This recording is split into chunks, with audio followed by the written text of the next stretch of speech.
Vidal Llerenas, diputado federal de Morena, secretario de la Comisión de Presupuesto y Cuenta Pública e integrante de las comisiones de Hacienda, Crédito Público, entre otras. Jorge Triana, también diputado federal por el PAN e integrante de la Comisión de Gobernación. Ricardo García Portilla, diputado federal por el PRI, secretario también de la Comisión de Hacienda y Crédito Público, de la Comisión de Presupuesto y Cuenta Pública e integrante de la Comisión de Economía. Estamos esperando a Cecilia Soto, diputada federal por el PRI, por el PRD, que en unos minutos esperamos que se pueda integrar. Señores, los tres, bienvenidos, muy buenas noches. ¿Qué tal? Buenas noches. ¿Qué tal? Buenas noches.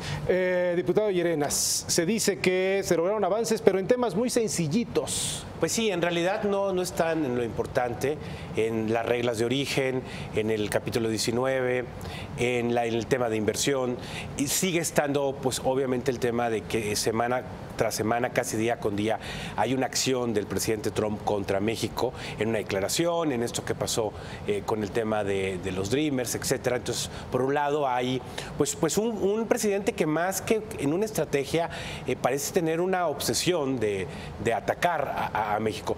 Recordábamos hace poco, vino el presidente de la Universidad de Harvard a México y le llamamos la atención cómo aquí se minimizaba el tema de Trump y se pensaba que él en realidad no creía en asuntos como reducir el déficit, cuando en realidad es cierto, cuando en realidad él lo cree y cuando en realidad sí se puede cometer un gran error desde los Estados Unidos. Entonces tendremos que estar preparados para todos los escenarios, incluso para que el TLC terminara. Incluso en este. Para usted, diputado García. Gracias. Efectivamente, creo que se vivió un momento de crisis después de que el presidente Trump dijo, creo que lo mejor es terminar el Telecán. Sin embargo, esto no sucedió.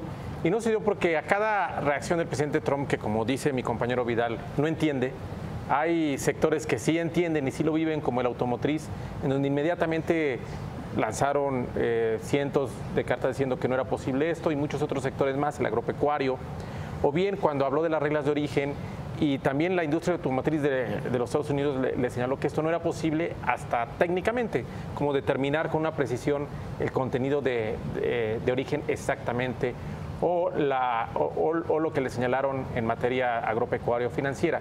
Pues creo que esta parte ha sido bien conducida por el secretario de Economía, Ildefonso Guajardo, de tal manera que las negociaciones siguen y terminarán en Canadá.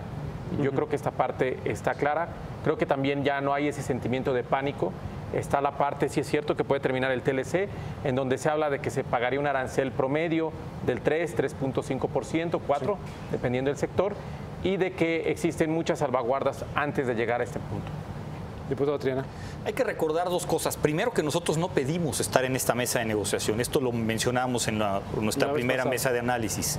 Entonces estamos arrinconados. Quien lleva, digamos, la batuta es el gobierno de los Estados Unidos. Por eso hay una alianza natural con Canadá. Pero nuestro aliado natural tiene muchas dudas sobre nuestro estatus interno en cuanto a apertura económica. Tiene dudas, por ejemplo, sobre el ingreso per cápita, tiene dudas sobre el ingreso promedio de nuestro país, sobre los salarios de nuestro país. Ha hecho recomendaciones incluso para ello, para estar en condiciones de competencia. Ha dicho, hay que bajar el impuesto sobre la renta, hay que bajar impuestos para que puedan elevarse los salarios y poder competir. El secretario de Economía, el secretario Guajardo, ha dicho, este es un tema de economía y no es un tema laboral. Entonces, bueno, ahí tuvimos no un roce, pero sí una pequeña discrepancia con Canadá que no hay que sacarlo de ahí. En segundo lugar, también hay que recordar que en este tipo de negociaciones se va de menos a más. No vemos avances tangibles en este momento, ciertamente, porque nos hemos ido con los temas pequeños. Sí. No se ha tocado el capítulo 19, no se ha tocado el tema del déficit de manera importante. Habrá momento de abordarlo y creo, insisto, en que tenemos que aprovechar la debilidad del presidente Trump, que además continúa en tobogán esta debilidad, cometiendo torpezas discursivas y de carácter mediático y político, para poder llevar al límite esta mesa de negociación. Creo que no tiene sentido el acelerar como pretende el gobierno mexicano y bueno, como se pretende en la mesa, esta negociación, cuando podríamos extendernos más para aprovechar más esta debilidad de Trump. Pero bueno, el tiempo lo dirá. Bien, en el caso o cuando llegue el momento de la definición, en donde se pongan sobre la mesa los temas de aumento salarial o las igualdades, en ese sentido, los derechos laborales en este punto, ¿qué tanto margen tendrá México en ese sentido? Diputado Llerenas. Es increíble, porque México es el que no quiere que el TLC pueda ser usado como un instrumento para incrementar los salarios. A mí eso me parece, pues no sorprendente, pero muestra muchas cosas. Es decir, es desde fuera la demanda para que en este país haya mejores condiciones salariales, para que la productividad sí se refleje en salario, porque aquí se incrementa la productividad, pero no el salario. Entonces, pues nosotros deberíamos estar interesados en que eso sucediera y que el tratado fuera un instrumento para eso. Y creo que estamos en este momento que sí, efectivamente es complicado, una negociación que no queríamos estar ante un presidente muy hostil, pero ahí tendremos que aprovechar la oportunidad de que ya estamos, y el tema salarial puede ser muy importante. Ahí la gente de salario mínimo puede avanzar de manera importante, y me parece un error que sea el gobierno mexicano quien no lo esté promoviendo. En los cuartos de guerra de Canadá, sí, al menos, se ve que la presencia de los sindicatos es importante. Así en el nuestro no. En este país no hay sindicalismo desde hace tiempo, ¿no? Ya lo sabemos. Bueno, sí, está. No, claro que lo hay, muy poderoso. Y hay unos dirigentes que hay unos dirigentes. No estoy tan seguro que estén actuando bien en el cuarto es un sindicalismo charro, pero lo hay. Pero lo hay, sí. Bueno, hasta ahí llega la participación del diputado Llerenas. ¿Algo que decir, diputado García? Que los tratados de libre comercio y los acuerdos comerciales son por naturaleza y redundan en mejores salarios. De acuerdo a productividad. Sí. Y ese yo creo que es el tema de México, en el cual no debe de estar sentada por decreto, por acuerdo comercial, sino por productividad. Y lo hemos visto en diversos países que han salido con comercio abierto, Corea del Sur, claro, China, etcétera, que han visto una recuperación de salarios, el mismo México en un poder adquisitivo a partir de un intercambio de libre comercio, pero no por decreto. Ninguno de ellos ha decretado. Hay mecanismos que ayudan. Y tal vez el que más fuerte sindicalismo tenga en todo el mundo es China. Hablando de Canadá, es un sindicalismo de Estado, ¿no? Eso es otra dinámica. Pero sí hay mecanismos para que la productividad se refleje en salario y se incremente el poder de negociación de los trabajadores. Hay un solo mecanismo, se llama bajar impuestos. Pero primero tenemos que tener... No es el único mecanismo. Dejemos que termine. Perdón. Pero primero tenemos que tener bien claro que es como parte del acuerdo comercial y mantener un tratado de libre comercio, o bien especificar las reglas claras, como lo señaló después de la declaración Trump el secretario de Relaciones Exteriores, Luis Videgaray, o como lo ha señalado el secretario de Economía, Ildefonso Guajardo. No podemos hablar de salarios si antes no vamos matizando todos los temas que señalaste y llegando a acuerdos concretos en la siguiente ronda en Canadá. Diputado Triana. A ver, los tratados de libre comercio, los intercambios comerciales a nivel global, no per se van a derivar en una mejora salarial directa. Van a, por supuesto, a reflejarse en una disminución de la tasa de desempleo, es decir, va a haber más empleos, va a haber más trabajos productivos, más trabajos formales, no necesariamente bien pagados. ¿Qué es lo que hacen los tratados de libre comercio? Aprovechan lo mejor de cada país, la ventaja comparativa de cada país. ¿Qué es lo que ha pasado con el Tratado de Libre Comercio en México? Que sí, por supuesto que nos hemos visto beneficiados, pero no necesariamente en mejoras salariales. ¿Por qué? Porque nuestros indicadores internos no ayudan. Tenemos un gobierno obeso, tenemos derechos de propiedad sumamente raquíticos, tenemos garantías jurídicas también muy pobres en cuanto a intercambio comercial, muy poca apertura comercial. Lo decía yo la mesa anterior, ocupamos el lugar 68 de una lista de 159 países en apertura económica. Mientras no mejoremos esos indicadores a nivel doméstico, difícilmente vamos a poder ver reflejado este intercambio comercial en un incremento salarial para los mexicanos. Lo dice Canadá, de hecho.